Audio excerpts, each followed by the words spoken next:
Bonjour à tous et bienvenue dans cette nouvelle vidéo de déballage de boîtes consacrée à Marvel Champions, le JCE. Aujourd'hui, on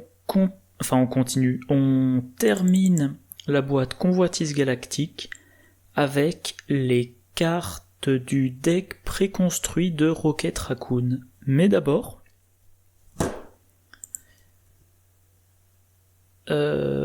la page met du temps à charger. Voilà. La chaîne Marvel Champions JCE TV a mis en ligne le 6, c'est-à-dire mercredi, je dirais. C'est ça, mercredi. Une vidéo de news, de discussion sur le pack héros Spider-Ham / Peter Porker. Alors j'en avais parlé dans une de mes vidéos précédentes. Je sais plus laquelle exactement, la première vidéo sur Groot ou la deuxième vidéo sur Groot, je sais plus. Et moi j'étais parti du principe que c'était un annoncement fait le 1er avril, donc c'était une blague. Peu de temps après avoir mis en ligne ma vidéo, j'avais vu des commentaires indiquant que ce n'était pas une blague. De mémoire, dans une vidéo de partie avec Brian Brandt et Steve Kimmel, des commentaires en ligne, et puis dans cette vidéo là donc Alion et Sneaky ont confirmé que ce n'était pas une blague, le pack va bel et bien sortir, et c'est vrai qu'à la réflexion, vu que la boîte donc Sinistre Motivation qui est sortie avant-hier au moment où j'enregistre la vidéo parle du multivers et que dans le multivers il y a des héros bizarres comme on les voit dans le film Into the Spider-Verse, alors je sais plus quand ça a été traduit en français. Effectivement, la réflexion, le fait qu'on ait un, comment ils vont l'appeler en français, je sais pas, Spider Jambon, ou bon, on verra, n'est pas illogique. Donc voilà, le pack est bel et bien annoncé. On peut tabler sur une sortie en juillet, s'il n'y a pas de délai, en même temps qu'un autre pack, parce que maintenant FFG a décidé, au lieu de sortir un pack par mois, de sortir 2 packs simultanément tous les 2 mois. Donc voilà, je disais dans ma vidéo que la blague était amusante, que si le pack sortait, je serais très intéressé par le pack parce que la mécanique est intéressante. Bon bah il va sortir, donc je suis content de savoir que je pourrais le jouer. Allez, on reprend le vif du sujet. Le deck préconstruit de Rocket Raccoon, et on commence par Bug, un allié. Ah oui, j'ai pas précisé jusqu'à présent, c'est un deck agressivité. Voilà. Donc dans la boîte, il y avait un deck protection et un deck agressivité. Bug, un allié qui coûte 2, 1 de contre, 1 d'attaque, chaque fois avec un dégât consécutif, 2 points de vie, trait gardien, réponse de héros, après que votre héros a effectué une attaque de base, soignez un dégât de Bug. Bon, alors Bug, déjà c'est un allié pas cher, les alliés pas chers ça peut toujours être utile pour... on met un allié, on fait un petit ping, et ensuite on le sacrifie sur une défense. Mais là on a un allié qui a un mécanisme de soin intégré. Donc on peut utiliser plein de fois, beaucoup plus que les 2 fois permises par ces 2 points de vie. Si on l'utilise plein de fois, on va réfléchir à comment on peut l'améliorer. Donc voilà les améliorations qui dans leur texte ont allié. On pense à évidemment le texte n'est pas en français, la lance, on va appeler ça la lance énergétique peut-être. Donc voilà, lance énergétique. une amélioration qui coûte 1, attacher cette carte à un allié gardien, un max par allié, l'allié attaché gagne plus 2 attaques, et ses attaques gagnent perçant. Donc là on se retrouve, voilà, avec un allié qui a 3 d'attaque et qui a perçant. Perçant, c'est-à-dire qu'avant d'infliger ses dégâts, il défausse les états tenaces sur l'ennemi. Par exemple, concrètement, un garde blindé, vous l'attaquez avec Bug qui a attaché à lui une lance énergétique, Bug défausse l'état tenace du garde blindé, puis lui inflige 3 dégâts, et le garde blindé est vaincu. On a enragé, l'allié attaché gagne plus 2 attaques, mais subit un dégât consécutif après avoir attaqué. Alors là, ça veut dire que Bug, il a une attaque de 3, mais avec 2 dégâts consécutifs, et il n'a que 2 points de vie. Donc là, ça voudrait dire qu'il ferait une attaque, puis serait vaincu. Donc il va falloir le faire passer à 3 de dégâts, l'utiliser pour attaquer une fois, le soigner de 2, et ensuite pouvoir de nouveau attaquer de 3. Voilà, motivé le classique plus 1 de contre, plus 1 d'attaque. Le phaser laser, il a plus 1 d'attaque et ses attaques ont déferlement. Alors sidearm, l'arme de poing, plus en attaque et à distance, donc à distance il ne se prend pas les ripostes.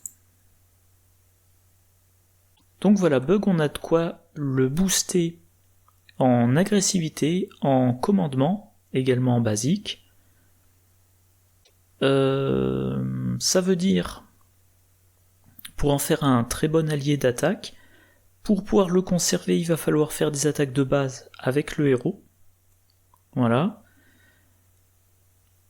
Du coup, si on lui met en rage... Enfin, le timing idéal, ça va être Bug attaque, puis le héros attaque et soigne Bug de son dégât consécutif. Je vais mentionner rapidement que si on utilise enragé, à chaque attaque, Bug va se blesser de 2.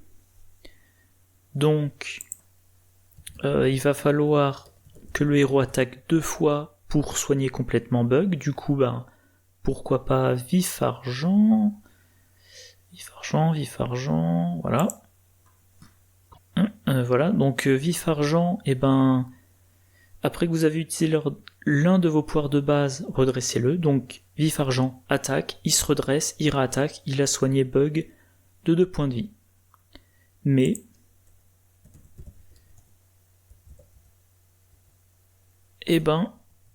Spider-Woman peut tirer un avantage à jouer Bug, vu qu'elle peut faire des decks biclassés. Voilà, c'est ça, Spider-Woman peut faire des decks biclassés, donc là en l'occurrence biclassé agressivité et commandement. Ce qui nous permet avec Bug d'atteindre, donc il a 1 de base, lance énergétique il passe à 3, enragé il passe à 5, arme de poing il passe à 6, motivé il passe à 7, phaser laser il passe à 8, voilà, gant de pouvoir il fait en plus un ping, et avec aérocycle, si on donne à Bug le trait Avenger, on peut le redresser. Donc là on se retrouve avec un Bug qui va attaquer pour faire 8 dégâts plus un ping, et il va falloir que je vais y arriver, que Spider-Woman attaque 2 fois pour soigner les 2 dégâts consécutifs causés par l'attaque et par enragé. Mais Spider-Woman, elle a dans son set la carte vol plané autopropulsé, qui dit action de héros, redresser Spider-Woman, elle gagne le trait aérien jusqu'à la fin du round. Donc vous avez votre allié Bug qui est suréquipé, vous l'utilisez pas tant que c'est pas absolument nécessaire. Dès que vous avez vol plané autopropulsé, attaque avec Bug, encore une fois pour un total de 9 dégâts, 8 plus le ping. Spider-Woman attaque, elle soigne un des 2 dégâts de bug, on la redresse avec vol plané autopropulsé, elle réattaque, le 2e dégât de bug est soigné, il est revenu à ses 3 points de vie, le 3e provenant de membre honoraire des Avengers, et de nouveau bug on le met en attente jusqu'à avoir une autre copie de vol plané autopropulsé en main, sachant qu'on en a 3 exemplaires, ce qui est beaucoup, et si vous jouez un deck allié boosté, eh bien vous aurez beaucoup de cartes en jeu, qui ne quitteront pas le jeu idéalement, du coup une pioche assez fine et des cartes qui tournent assez vite. Donc vous aurez par exemple allez, pour faire des calculs simples, vous avez une pioche de 24 cartes, sur les 24 cartes, 3 copies de vol plané autopropulsé, c'est-à-dire qu'une carte sur 8 est une carte qui permet de redresser Spider-Woman, et encore il y a d'autres cartes possibles pour la redresser. Et puis tant que j'y pense, je comptais que l'attaque de bug montait jusqu'à 8, mais on a également le camp d'entraînement qui peut le booster de 1. Donc l'amena 9 ou alors l'amena 8 sans avoir à utiliser comment ça s'appelle déjà, enragé. À noter, 8 c'est le nombre de points de vie de MODOK. Donc voilà, un bug bien boosté, il fait une attaque sur MODOK, MODOK est vaincu. Et dernier truc que je retrouve, voilà, bug de base, ces attaques n'ont aucun mot-clé. Mais avec la lance perçant, donc ça permet de se débarrasser des états tenaces, avec arme de poing à distance, pas de problème avec les ripostes, et avec le phaser laser, déferlement. Donc ça en fait un anti-sbire extrêmement puissant. Il y a un état tenace, on le fait sauter, le sbire a plein de points de vie, il n'y a pas de problème. Si le sbire survit, on s'en fout qu'il est riposte. Et enfin, je sais pas si je l'ai déjà dit, si le sbire a peu de points de vie, déferlement. Donc vraiment, bug, dans le bon deck, c'est excellent. Mais ça va demander un petit peu d'installation, et ça va demander un héros qui fait des attaques de base. Voilà, bon. Je vais m'arrêter là parce que j'en ai déjà beaucoup dit sur une seule carte. Alors oui. Donc poursuivons-les, c'est dans la boîte de base, au cœur de la mêlée, on l'a déjà dans le pack la guêpe. Donc la carte nouvelle suivante, c'est chercher des ennuis. Un événement qui coûte 0, trait contre, action de héros contre, défausser des cartes du dessus du deck rencontre jusqu'à ce que vous défaussiez un sbire, mettez ce sbire en jeu engagé avec vous, retirez 3 menaces de la manigance principale. Cette carte rappelle beaucoup Défenseur des 9 royaumes du pack de Thor. Sauf que Défenseur des 9 royaumes, c'est une manigance. Chercher des ennuis, c'est la manigance principale. Alors, déjà premier rappel, tout ce qui est avant la flèche, c'est le coût. Si vous pouvez pas payer le coût, vous n'avez pas l'effet. Donc si vous n'arrivez pas à défausser un sbire, la carte a juste meulé le deck de rencontre. Du coup, si vous ne connaissez pas le scénario, il faut éviter de jouer cette carte quand le deck de rencontre est assez fin. Si vous connaissez bien le scénario, vous savez s'il reste des sbires ou pas. Si vous connaissez bien le scénario, ou si vous avez passé en revue le deck de rencontre en début de partie, vous pouvez même savoir combien il reste de sbires et donc la quantité de deck la quantité du deck de rencontre que vous allez meuler statistiquement. Voilà. Donc retirer 3 menaces de la manigance principale. En solo, c'est très bien. Et ensuite il y a un sbire qu'il faut gérer, mais En agressivité, on a l'assaut implacable de la boîte de base, voilà, vous jouez un événement qui vous coûte 2, vous infligez 5 dégâts au sbire. Si vous utilisez la ressource, une ressource physique, l'attaque à déferlement, donc mettons que vous défaussez un sbire qui a 2 points de vie, et ben, assaut implacable, 2 dégâts sur le sbire, 3 sur le méchant. Et à noter, et non, pardon, c'est tout ce que j'avais à dire sur la carte. Donc une carte, ouais, moi je joue quasi jamais agressivité. Je joue qu'en solo et agressivité je joue 99% de mes parties en solo. Et agressivité en solo, ça m'enthousiasme pas trop. Donc je joue pas, mais voilà. Une carte qui peut s'envisager, mais je pense si on joue une logique de gérer des sbires, voilà. Ah, je me suis peut-être trompé, assaut implacable. Ah oui, assaut implacable, il est dans le pack. Alors je sais plus si j'avais ouvert cet onglet suite à la discussion sur chercher des ennuis ou parce que j'avais oublié que la carte existait déjà avant. Bref. Carte suivante, jusqu'au boutisme. Une amélioration qui coûte 2, trait compétence, interruption de héros. Quand l'attaque de votre héros inflige n'importe quelle quantité de dégâts en excès, augmentez de 1 cette quantité.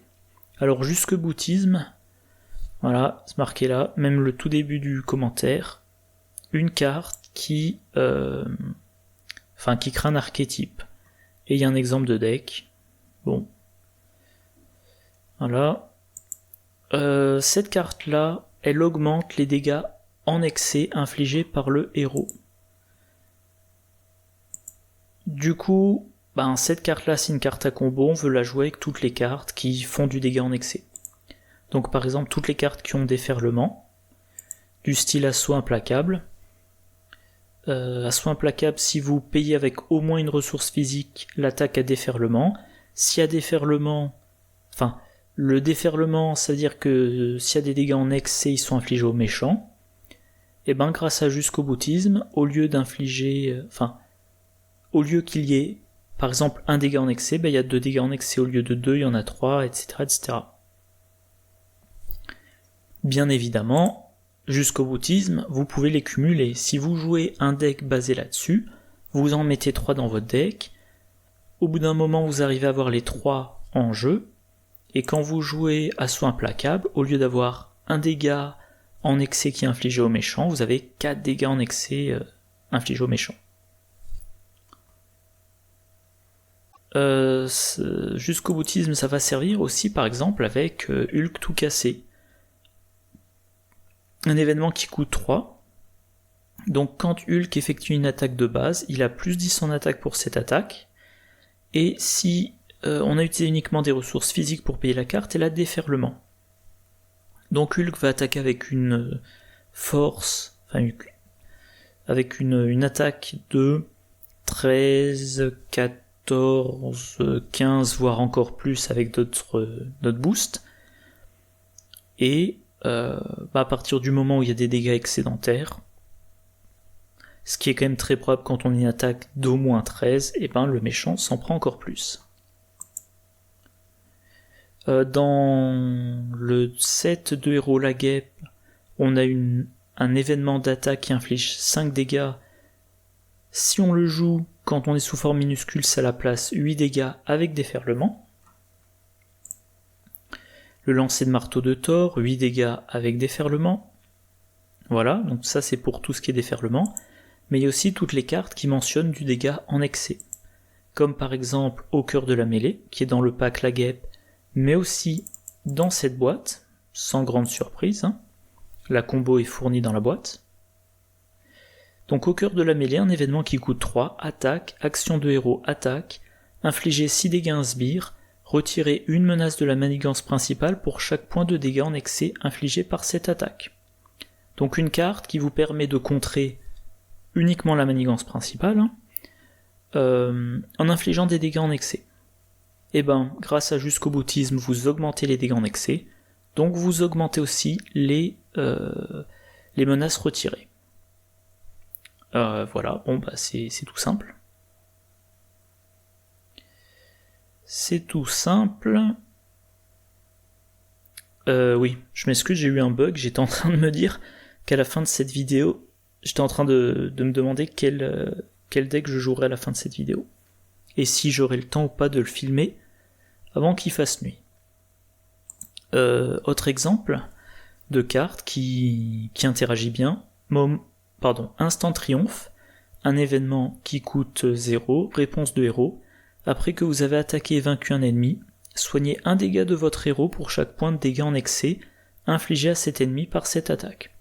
Même raisonnement pour la carte précédente, Jusqu'au boutisme augmente les dégâts en excès, donc augmente les points de vie soignés. Et ben voilà, j'avais essayé de faire une liste de decks avec cette mécanique de jusqu'au boutisme. Donc on voit bien les 3 jusqu'au boutisme, les 2 canons portatifs dont je parlerai tout à l'heure, Instant Triomphe, et puis c'est tout pour les cartes agressivité, mais on a aussi Frappe Gamma pour générer beaucoup de dégâts et donc des dégâts en excès et donc activer Instant Triomphe. D'ailleurs il y a une belle combo, hein. Frappe Gamma vous incite à descendre très bas en point de vie pour faire plus de dégâts. Si vous êtes descendu très bas en point de vie, si vous êtes pris par exemple 15 dégâts, la carte inflige 15 dégâts. Donc vous générez des dégâts en excès et donc avec Instant Triomphe vous vous soignez et vous compensez partiellement les dégâts que vous avez dû vous infliger pour rendre Frappe Gamma plus efficace. Voilà. Donc justement, canon portatif, c'est la carte suivante. Une amélioration qui coûte 2, qui a les traits tech et armes restreints. Donc vous avez le droit à maximum 2 cartes qui ont le mot-clé restreint simultanément. Utilisation 3 jetons charge. Interruption de héros. Quand votre héros effectue une attaque de base, retirez une charge du canon portatif et inclinez-le. Votre héros gagne plus 2 attaques pour cette attaque. Cette attaque gagne déferlement. Déjà, si vous faites des attaques de base, vous avez plus d'en attaque. Donc, si vous avez un héros qui a 2 d'attaque de base, et que vous allez faire des attaques de base, vous lui mettez la carte... je me souviens jamais quand ça s'appelle entraînement au combat, enfin bref, celle qui vous donne plus d'attaque. Donc vous êtes à 3, vous faites votre attaque, vous utilisez un canon portatif, vous passez à 5, et vous avez déferlement. Donc vous ciblez un sbire qui a 3 points de vie, 3 dégâts sur lui, 2 dégâts en excès qui vont sur le méchant. Évidemment, avec un exemplaire de jusqu'au boutisme, c'est 3 dégâts sur le méchant, 2 exemplaires c'est 4 dégâts sur le méchant, 3 exemplaires c'est 5 dégâts sur le méchant, et avec Instant Triomphe joué par derrière, ça fait 5 points de vie récupérés, par exemple. À noter, c'est pas limité, la carte n'est pas unique, c'est pas limité, donc vous pouvez combiner 2 exemplaires du canon portatif. Et donc, si je prends l'exemple de... Allez, mettons de... Non, pas de Hulk Changeon. J'ai pas d'exemple en tête. Bon, peu importe. Vous prenez votre héros, 2 de base, 3 de l'entraînement au combat, 2 pour chaque canon portatif, c'est une attaque à 7. Voilà. Alors à noter, Iron Man, votre taille de main augmente de 1 pour chaque amélioration tech que vous contrôlez. C'est une amélioration tech. Dans son set, on a la Tour Stark qui, quand on en alter ego, permet de remonter la carte tech la plus proche du sommet de la défausse dans la main. Donc récursion du canon portatif. Hulk, il a sa carte, je crois que c'est Hulk tout cassé, qui lui permet d'augmenter son attaque de 10 quand il fait une attaque de base. Je vais vérifier rapidement. Hulk tout cassé. Si ça veut bien charger. Allez, voilà, une attaque de base plus 10. Donc 3 de base. Entraînement 4. Hulk tout cassé 14. jouer l'autre carte. Je sais qui est notre carte, voilà c'est ça. Rage sans limite, ça vous mène à 15. Un exemplaire du canon portatif, ça vous mène à 17. Et donc vous n'avez même pas besoin de payer qu'avec des ressources physiques pour avoir déferlement. Vous faites une attaque à 17 et la déferlement. 3 copies de jusque-boutisme, ça fait un total de 20 dégâts entre le sbire et le méchant. Voilà. Carte suivante, l'allié Groot. C'est un allié basique qui coûte 3, 1 de contre avec 1 dégât consécutif, 2 d'attaque avec 2 dégâts consécutifs, 6 points de vie, trait gardien. Jouez cette carte uniquement si votre identité a le trait gardien. Réponse, après que Groot a défendu contre une attaque, soignez-le de 2 dégâts. Bon, alors il contre moyennement, il attaque de 2, mais en se prenant 2 dégâts consécutifs, c'est pas génial, mais c'est vraiment un défenseur. Vous défendez contre une attaque, il se prend les dégâts de l'attaque, puis il en soigne 2.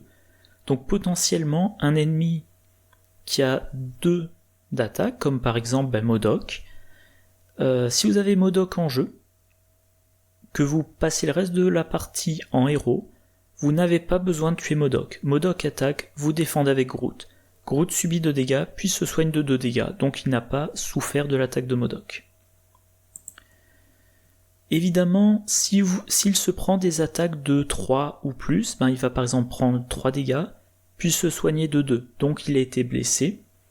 Dans ce cas-là, une fois de temps en temps, un premier soin pour le prolonger. Groot, moi quand je le mets dans un deck, j'ai vraiment en tête l'idée, je le joue une fois, il défend, il n'est jamais vaincu, sauf s'il y a un effet de jeu qui m'oblige à défausser un allié, ou un effet de jeu qui dit cette attaque elle inflige pas 3 dégâts mais elle en inflige 6.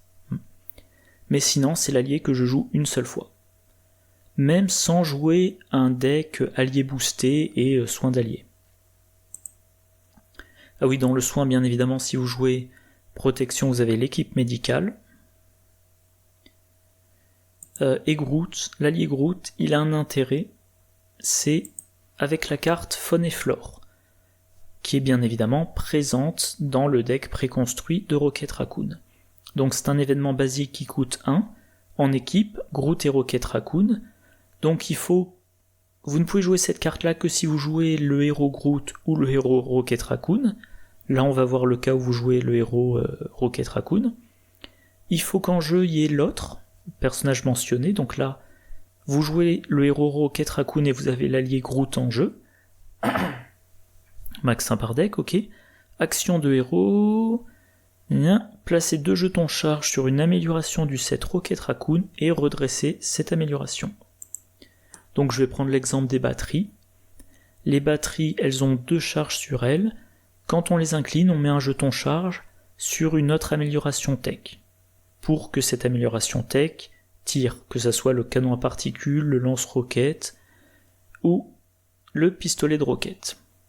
Et là, Faune et Flore, voilà, donc vous mettez 2 charges sur la batterie et vous la redressez. Ce qui fait que ce tour-ci, vous avez incliné la batterie pour mettre une charge sur quelque chose, puis vous avez mis 2 charges sur la batterie, vous l'avez redressée, puis vous l'avez réinclinée pour mettre une charge sur la même arme. Et là, j'ai pris l'exemple du canon à particules. Chaque charge, c'est 4 dégâts ennemis avec déferlement et à distance. Et un dernier point, Groot, vous ne pouvez le jouer que si votre identité a le trait gardien, mais ça ne vous empêche pas de mettre Groot en jeu sans le jouer. Que ça soit avec sort d'invocation ou un autre effet, j'en ai pas en tête, voilà. Mais donc Groot, le meilleur défenseur du jeu. Voilà. Et du coup, moi j'ai hâte d'avoir un jour l'attachement en protection, je suppose, qui dirait l'allié attaché gagne riposte 1. Comme ça, avec Groot, on pourrait défendre tout en infligeant un petit dégât par-ci, un petit dégât par-là. Alors les cartes suivantes, les 3 ressources doubles. Et carte nouvelle suivante, les bottes propulsées. Une amélioration qui coûte 1, trait armure et tech.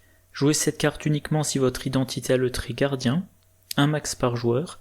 Interruption de héros, quand vous êtes censé subir n'importe quelle quantité de dégâts d'une attaque, inclinez les bottes propulsées et défaussez la carte du dessus de votre deck. Prévenez un de ces dégâts.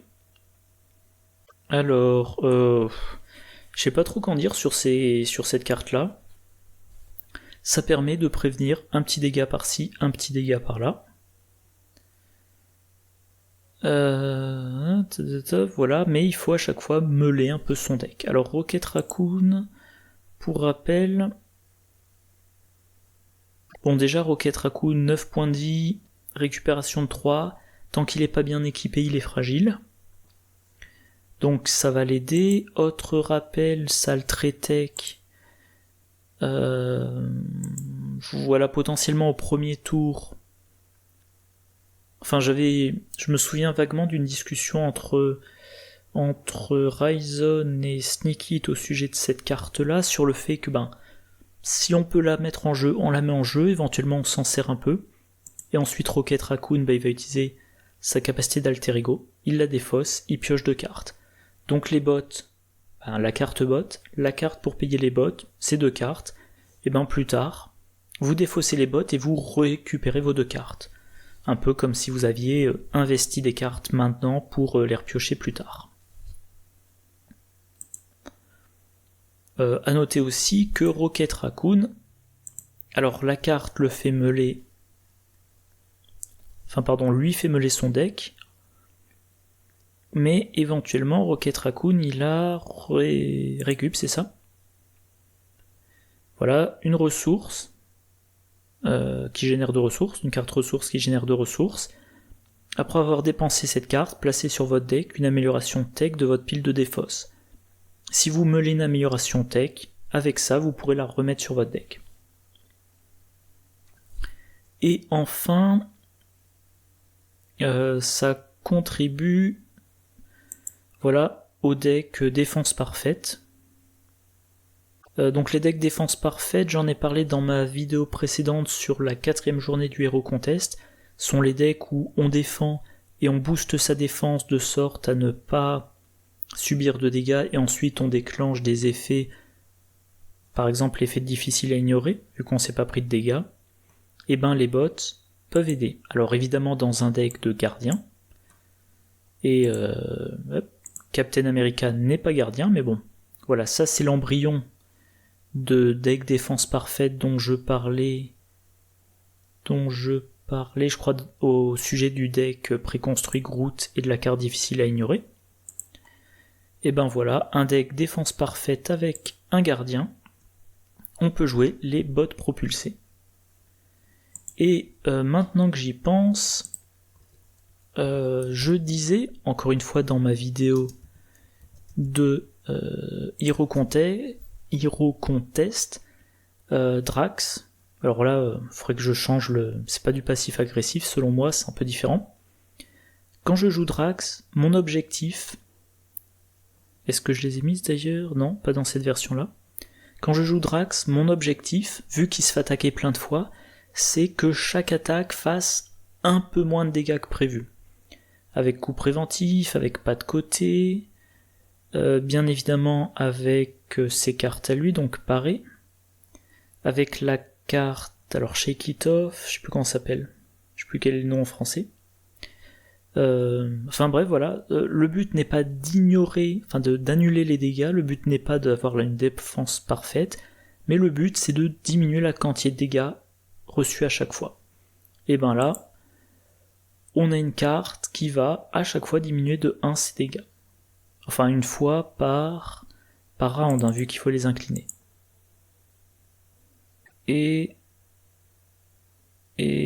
Pardon, je bug, je vois ça, je me demandais si j'avais déjà fait le set de héros Rocket, mais oui, c'est bien ça, je l'ai monté tout à l'heure.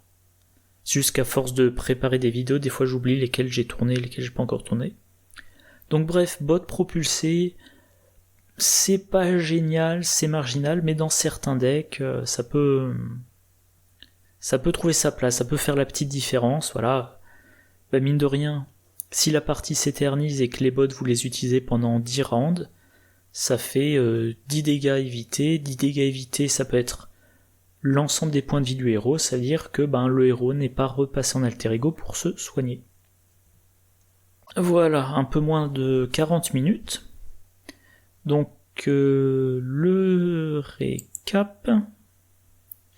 Bug, un excellent allié à condition de bâtir le deck tout autour. Et mine de rien, ça va demander des efforts. Si vous jouez en multijoueur et qu'un joueur joue commandement et que l'autre joue agressivité, là c'est pas trop difficile.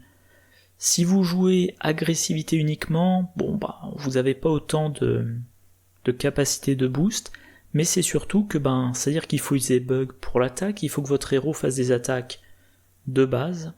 Donc ça veut dire qu'à côté vous avez autre chose pour encaisser les attaques du méchant et pour faire du contre. Mais si vous l'utilisez à son maximum, c'est vraiment alors pas l'allié le plus péchu, parce que Miss Hulk, si on lui donne le trait gardien et qu'on lui met les mêmes enchantements, elle peut monter à... alors je sais pas combien, elle peut faire des attaques peut-être à... Si lui peut faire des attaques à 8, elle doit pouvoir faire des attaques à 13 ou même 15. Si on va complètement à fond dans le boost. Mais en tout cas, Bug, dans un deck Bug, il est formidable. Poursuivons l'essai du connu, au cœur de la mêlée c'est du connu. Chercher les ennuis, moi je suis pas fan. Je suis pas fan parce que ça marche uniquement pour la manigance principale. Donc c'est le genre de carte que je ne mettrai que dans un deck conçu autour des sbires. Par exemple, un deck qui veut mettre des sbires en jeu et les attaquer avec des attaques qui ont déferlement. Mais même dans ce cas-là, en gestion de menace dans un deck jusqu'au boutisme, j'utilise au cœur de la mêlée. Voilà. Assaut implacable du connu. Jusqu'au boutisme, cette carte est formidable si c'est la carte centrale de votre deck. C'est une carte que je mettrai jamais dans un deck en me disant ça peut servir. Si je mets cette carte dans mon deck, toutes mes cartes comment formuler ça? Si je mets cette carte là dans mon deck, c'est parce qu'autour j'ai plusieurs cartes qui génèrent du dégât en excès ou qui tirent avantage du dégât en excès.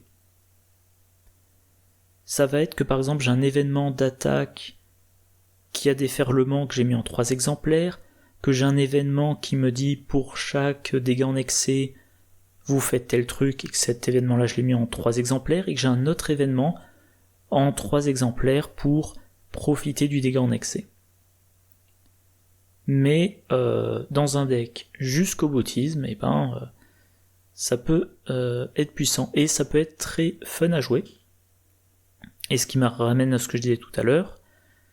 Après la fin de cette vidéo, je vais installer ma table de jeu, mon tapis de jeu, sortir rapidement mes cartes, préparer un deck, et pourquoi pas, vu que je l'ai toujours pas joué, un deck Valkyrie jusqu'au boutisme.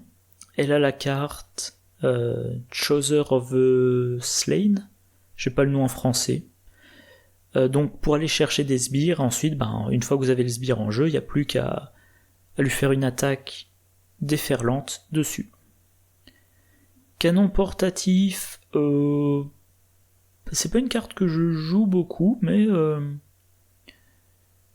alors c'est pas une carte que je joue beaucoup parce que évidemment faut la piocher. Ça a l'avantage d'être une amélioration, donc ça reste en jeu jusqu'à ce que vous ayez utilisé la 3e charge. Par contre, l'avantage c'est que on a à la fois le boost d'attaque et le déferlement. Voilà. Bon. Encore une fois, c'est une carte pour deck jusqu'au boutisme. L'allié Groot, un excellent défenseur. Voilà. Alors, de façon générale, c'est un excellent défenseur. Et dans un deck... Alors, oui, voilà, c'est ce que... Je vais commencer par là. Le défaut, c'est que pour le jouer, il faut avoir le trait gardien. Donc si vous jouez par exemple un Avenger et qu'il n'y a pas d'autres joueurs pour vous donner le trait gardien, vous mettez pas ça dans votre deck, sauf si vous jouez commandement et que vous avez une ou deux cartes pour mettre en jeu Groot. Par contre, si vous jouez gardien, mettez cette carte-là dans votre deck, hein, ça me semble assez évident. Sauf si vous jouez le héros Groot. Voilà. Faune et flore, quand je joue le héros Groot, parfois je la mets, si je compte maintenir en jeu l'allié Rocket Raccoon, mais l'allié Groot est tellement facile à maintenir en jeu, si je joue le héros Rocket Raccoon et l'allié Groot, je la mets forcément. Et bot propulsé, vous mitigez les dégâts dans un deck gardien. Si vous voulez jouer un gardien qui ne repasse pas en alter ego, qui doit être capable d'encaisser plein d'attaques, typiquement un Drax, ça peut aussi le faire dans un deck Venom passif-agressif, c'est une bonne carte. Sinon, c'est une bonne carte. C'est une carte qui s'envisage, mais je suis un peu mitigé. Bon, voilà. J'ai réussi à ne pas trop tarder. Bon, faut dire qu'on avait quand même 1, 2, 3 cartes qu'on connaissait déjà. Je vais m'arrêter là. La prochaine vidéo, c'est sur Star-Lord. Donc encore une fois, une vidéo sur le set de Star-Lord et une vidéo, sur les cartes joueurs. Allez, comme d'habitude, j'espère que cette vidéo a plu aux 7 d'entre vous qui regardent mon contenu consacré à Marvel Champions. Si c'est le cas, n'hésitez pas à cliquer sur le pouce ou, plus intéressant pour moi, à laisser un commentaire. Moi, je vous souhaite une bonne journée, une bonne soirée, que je dise pas de bêtises, une bonne fin de semaine. Ouais, je crois que la vidéo sera en ligne vendredi. Et je vous dis à la prochaine. Au revoir.